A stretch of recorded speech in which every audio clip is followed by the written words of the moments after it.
नमस्कार जय जगन्नाथ शिशु प्रारंभ श्रेणी भाई भौणी को स्वागत एवं अभिनंदन जनाई आज मु आरंभ करिया को जाउछि गोटे कहानी। कहानीर नाम है सुआ और मालती। सुआ को मालती केमिति सांग हेले ए कहानीटारे अछि आमे ताकू सुनिबा। तुम मान भली गोटे कुनी झीलटीए थिला। से झीर ना है मालती। से सबुदिन विद्यालय को पाठ पढ़ा जाए आउ चारिटा हेले विद्यालय पाठ सारी फेरी आसे।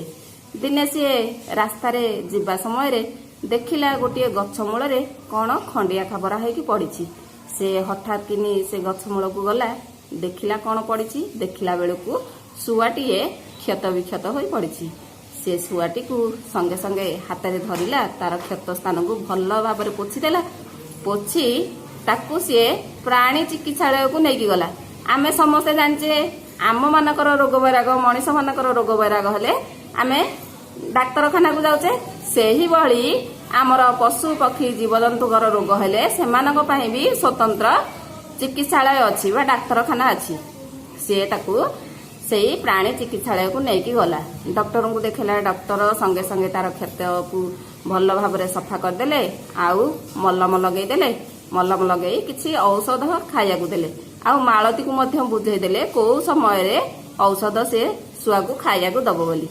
मालती डॉक्टर को भल भाव बुझी से शुआ को धरिकी घर को फेरिला।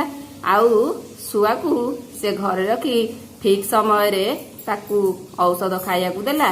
मलम तार सफा करिकी ता क्षत स्थान रे ठीक समय रे लगैला। आउ ताकू भल भाव रे जत्न रे रखिबारु शुआटी यथा शीघ्र भल हो गला।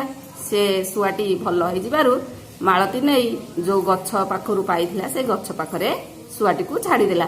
किंतु से शुआ मालती को एते भल पाई जाइथिला। से दिने मालती शोईची सकाळु सकाळु आसी मालती शोइबा घरर झरका को कबाट रे ठक ठक करी झरका कबाट को बाड़ई कहूची मालती नानी सकाळ हेलानी उठी पड़। मालती नानी सकाळ हेलानी उठी पड़। एई स्वर से शुणी कहला किए मते डाकुची। झरकार कबाट खोली देखिला बेलू ताकू शुआ डाकुची। मालती शुआटी को देखी बहुत खुशी हो गला। आउ तांको बाड़ीरू पाचिला पिजुली आनी शुआटी को खाइया को देला। आउ शुआ कुआड़े गलानी मालती नानीर पिजुली गछरे रहिला।